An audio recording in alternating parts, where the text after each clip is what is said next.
What's going on, guys? It's Cimo. So today I'm bringing to you my top 10 side deck cards for the October 2018 format. YCS London is this upcoming weekend at the time of recording this video, and you may even have a region or even a locals that you want to attend in your local area. So I wanted to bring you guys this video pretty much as a guideline for what cards are being very heavily sided at the moment and what seems to be having the most success. And what I'm going to do is, rather than giving you my own personal recommendations, I took the data from YCS Niagara, kind of compiled it and figured out what cards were side decked the most, so you can kind of see what the trends are and pick which cards you think might work best for your strategies. But before we get into it, if you haven't already, be sure to subscribe to the channel and hit that notification bell so you don't miss a single upload. And if you really love the content that I produce on this channel, then consider backing me on Patreon or becoming a YouTube channel member, because it's thanks to the generous support of all of my patrons as well as my channel members that I'm able to bring you this content on a daily basis. So if you're interested, hit the join button down below or check out the links in the description. But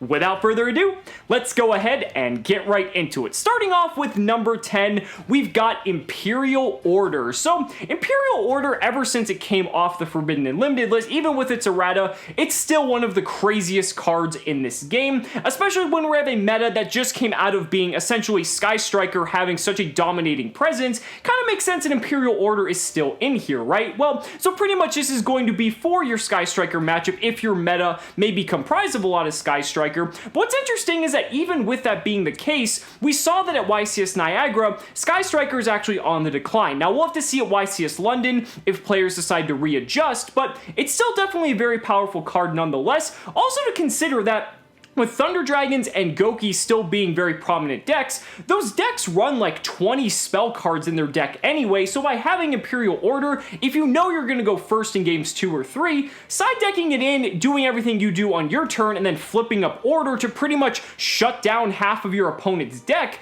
could honestly not be too bad either, even though this is cards pretty much solely relegated to the Sky Striker matchup. Just nice that it has a little bit more versatility than one single opponent. But then that's going to bring us on to number 9. And for number 9, we've got Winged Dragon of Ra Sphere Mode. We haven't seen Sphere Mode in quite some time. I know it just came out of Goki format, and that's kind of where Sphere Mode really shined, but now we're starting to see it make a comeback. And with Thunder Dragons having a very dominating presence at the moment, it kind of makes sense, right? Because if your opponent has a field of like double Colossus and a Titan, you can just slap Sphere Mode down, get rid of everything at once, and you kind of just effectively solve the problem. There's a bunch of other cards that have kind of played a similar role, but Sphere Mode does a pretty good job because not only does it play around the fact that these cards have built-in immunity, but it also removes them from the field, something that when you look at other options kind of only do one or the other. Sphere Mode can do both, and yeah, it limits what you can do for the rest of the turn, but it's a pretty solid card nonetheless. I think the biggest problem is if your opponent doesn't overextend and go into double or triple Colossus and a Titan, then it's going to be really bad because then it just might be a dead card in your hand and you might not be able to capitalize on the fact that Sphere Mode can be very powerful. But it is pretty good, and we saw some people citing it. It's still going to be good against your extra link matches like Goki as well. The biggest thing you have to worry about is Gumblar is still a thing, so is it really going to be enough to help you recover? So that's going to bring us on to number 8. And for number 8, we have a card in a very similar light to Winged Dragon Raw Sphere Mode, and that is Book of Eclipse. Yes, I talked about Book of Eclipse in my How to Beat Thunder Dragons video, and it really goes to show that this card was very powerful. Now, some more players might pick up on it after this weekend, but Book of Eclipse is a very, very good card. I mean, you have to realize that very similarly to Sphere Mode, it can shut down the Thunder Dragon boards, but what's nice is that Book of Eclipse is a quick play spell, so you have the capability of using it more offensively if you need to shut them down, or defensively if you need to kind of protect yourself and prevent your opponent from going off. Even up against your Goki matchups, you can just flip Eclipse when they have 2 warriors on the board, prevent them from going into a Zold, and it kind of acts like a pseudo-dimensional barrier. And the fact that it really doesn't restrict you from doing stuff the rest of your turn gives it a lot more flexibility than something like Sphere Mode, and doesn't make it as restrictive, not to mention that you can only use Sphere Mode during your turn, and they have to have those 3 monsters for it to really go off. So really no surprise that Book of Eclipse had a very big showing. That's going to bring us on to number 7 though, and number 7 again is another card kind of tailored towards these matchups, and that card is METAION. Yeah, METAION actually kind of looking to be a very solid option. I just did an entire video about METAION, just discussing the applications of how good this card actually is, but against your Thunder Dragon matchup, you can just blow away their entire board. They can't really disrupt you because METAION's protected from being destroyed by card effects. Against even extra link boards, it's a nice way to just clear the entire field if you're able to bait out a Tri-Gate Wizard. A lot of really good applications for this card, and not to mention it can also burn your opponent for some life point damage, meaning you might be able to sneak in some wins if you might be going into time. So just something to keep in mind, but this is a card that might start to get more popular as the format progresses. We'll just have to see just how much of an impact Thunder Dragons truly have. That's going to bring us on to number 6 though, and for number 6, we've got Kaijus. So very similarly to something like Winged Dragon Raw Sphere Mode, Kaijus, even though they only tribute a single monster, they're kind of a bit better all around because they really only require 1 monster. What I mean by that is, let's take for instance your Sky Striker matchup. Now again, we have yet to see how, if Sky Striker is going to bounce back in the metagame, but if you're going against Sky Striker, if they have something like Shizuku on their board, you can just tribute the fuck over Shizuku. It shuts off all of their back row because now they have a monster in their main monster zone, and depending on what kind of deck you're playing, you might be able to just flat out OTK them, and that's a really cool ability that the Kaijus provide. Even going up against your Thunder Dragon matchup, you can just tribute over anything like a Colossus or a Titan, whichever one's more oppressive in that particular instance, or even going up against something like, an Extra Link, you can just tribute over one of the monsters to not only break the Extra Link, but also turn off Tri-Gate Wizard and kind of allow you to play the game just depending on the circumstances. Kaijus are just all around very powerful. They usually always have been, especially when we're in a very boss monster heavy dominated format, and there really is no surprise that they're starting to make a bit of an emergence back into the metagame, and that's why they're in that number 6 slot.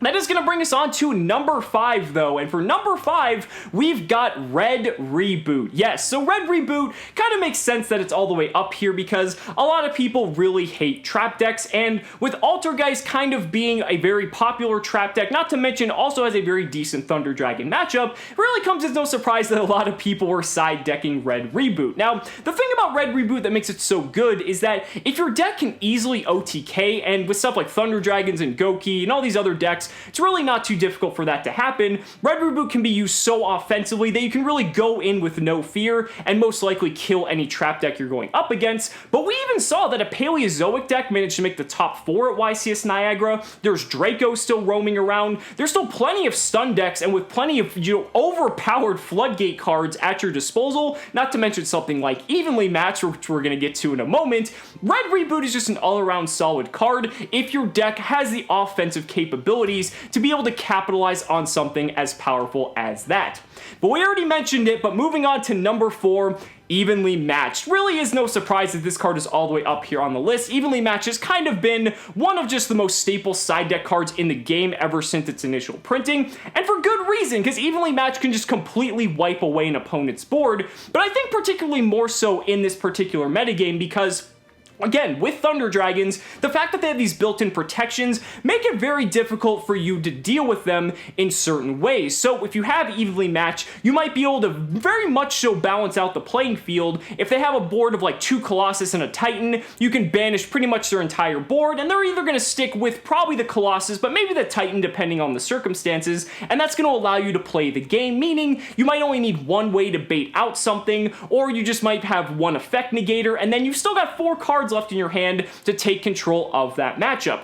Again, with Evenly up against, your Goki matchup, again, you can just blow away their entire Extra Link if you can bait out the Tri-Gate Wizard, and even with Gumblar in the game, Evenly Matched still allows you to even out the playing field and give you a slight chance to come back, because Gumblar for 4 is still incredibly powerful. I really don't see Evenly Matched going anywhere, and it's probably going to get more popular if Thunder Dragons continue to do this well. It's good against Sky Strikers. I mean, there's very few decks that Evenly Matched is bad against, and that makes sense why it's in that number 4 slot.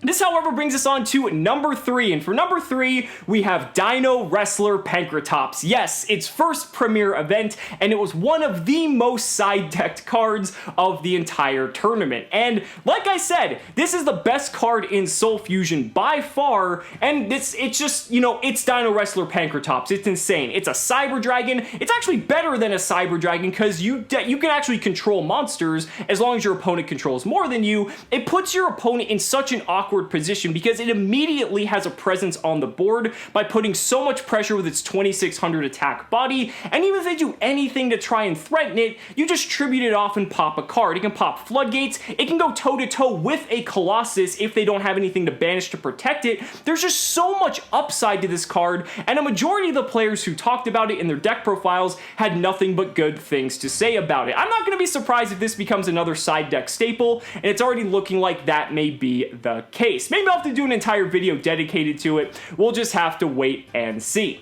Now this brings us on to number 2, and I'm not gonna lie, I kind of cheated a little bit here because I kind of put 5 cards in the number 2 slot, and that's because they're all the same type of card, hand traps. Now, the reason I put 5 different cards in the number 2 slot is because I didn't want to talk about each of them in depth because there's so much to cover, but in short, one of the interesting trends that we saw from Niagara was the decline of hand traps in the main deck. Most of the players, and we've seen this with Goki already, opted to pretty much play no hand traps in their main deck, have a combo-oriented build with as many starters and extenders as possible to kind of just go all in to ensure that they get that win, especially if they win the die roll and choose to go first. Then in games 2 and 3, when they know they're going second, they're going to put in all the hand traps they need for whatever particular matchup presents itself. So what's interesting here is that Thunder Dragons kind of follow suit because a lot of the Thunder Dragon decks weren't playing many hand traps because they wanted to have as many combo pieces as possible to establish like double, triple Colossus, maybe even like 1 or 2 Titans. There's a lot that the deck can do,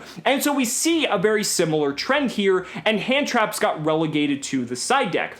Now, in terms of most to least important, Ash Blossom and Joyous Spring and Ghost Spell were the 2 most popular. We also have to consider the fact that some of these were probably in the main deck as well, but for side deck purposes, Ash and Bell were the most popular, and then after that we had Gamma, Reaper, and Ghost Ogre. So just something to keep in mind, but ultimately moving forward, when you kind of look at like what hand traps are good against these decks, you know, if you look at Thunder Dragons, yeah, sure, you can Ash Blossom like Dragon Dark or maybe even Dragon Roar, you can Ghost Spell a couple of things, but hand traps don't really do a whole lot against the deck, and the fact that so many players relegated these hand traps to the side deck might be the reason why Danger Dark World FTK saw as much success as it did. I mean, no one is playing Droll. I think there's only a couple players side decking Droll at the very least, and that card just utterly cripples the deck, but it was really interesting to see this trend, and I'm not sure if this trend is going to continue or not, but we'll just have to see when YCS London rolls around. So that's going to bring us to our number 1 side deck card of the October 2018 format,